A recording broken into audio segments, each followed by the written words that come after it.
ಅಪ್ಪನ ಉಪನಾಮ ತೆಗೆದುಹಾಕಿದ ದಳಪತಿ ವಿಜಯ್ ಪುತ್ರ. ತಮಿಳುನಾಡಿನಲ್ಲಿ ಭಾರೀ ಚರ್ಚೆ. ಹೌದು, ತಮಿಳು ನಟ ಹಾಗೂ ವೆಟ್ರಿ ಕಳಗಂ ಟಿವಿಕೆ ಪಕ್ಷದ ಮುಖ್ಯಸ್ಥ ದಳಪತಿ ವಿಜಯ್ ಅವರ ಮಗ ಜೇಸನ್ ಸಂಜಯ್ ತಮ್ಮ ತಂದೆಯ ಉಪನಾಮವನ್ನೇ ತೆಗೆದುಹಾಕಿದ್ದಾರೆ. ನೆರೆಯ ರಾಜ್ಯ ತಮಿಳುನಾಡಿನಲ್ಲಿ ಈ ವಿಚಾರ ಭಾರಿ ದೊಡ್ಡ ಮಟ್ಟದಲ್ಲಿ ಚರ್ಚೆಯ ವಿಷಯವಾಗಿಬಿಟ್ಟಿದೆ.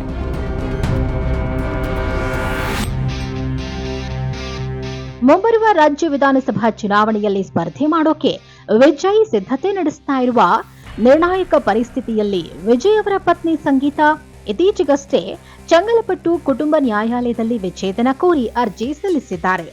ತಮಗೆ ಹಾಗೂ ತಮ್ಮ ಇಬ್ಬರು ಮಕ್ಕಳಿಗೆ ಜೀವನಾಂಶ ಕೊಡಿಸುವುದಕ್ಕೆ ಆದೇಶಿಸುವಂತೆ ನ್ಯಾಯಾಲಯಕ್ಕೆ ಕೇಳಿಕೊಂಡಿದ್ದಾರೆ.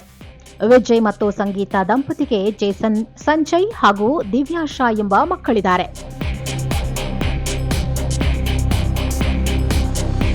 ಜೇಸನ್ ಸಂಜಯ್ ನಿರ್ದೇಶನದಲ್ಲಿ ತೆರೆಗೆ ಬರಲಿರುವ ಸಿಗ್ಮಾ ಚಿತ್ರದ ನಿರ್ಮಾಣ ಅಂತಿಮ ಹಂತ ತಲುಪಿದೆ.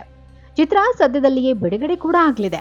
ಚಿತ್ರದ ಟೈಟಲ್ ಕಾರ್ಡ್ನಿಂದ ತಂದೆ ವಿಜಯ್ ಅವರ ಮೊದಲ ಅಕ್ಷರ ಉಪನಾಮವನ್ನ ತೆಗೆದುಹಾಕಿ ತನ್ನ ತಾಯಿ ಸಂಗೀತಾ ಹೆಸರಿನ ಮೊದಲ ಅಕ್ಷರ ಎಸ್ ಅನ್ನ ಸೇರಿಸಿಕೊಂಡಿದ್ದಾರೆ. ಖಾತೆಯಲ್ಲಿ ತಂದೆ ವಿಜಯ್ ಅವರನ್ನ ಅನ್ಫಾಲೋ ಮಾಡಿದ್ರು ಅವರ ಮಗ. ಈ ವಿಷಯ ಸಾಮಾಜಿಕ ಮಾಧ್ಯಮದಲ್ಲೂ ವೈರಲ್ ಆಗ್ತಿದೆ.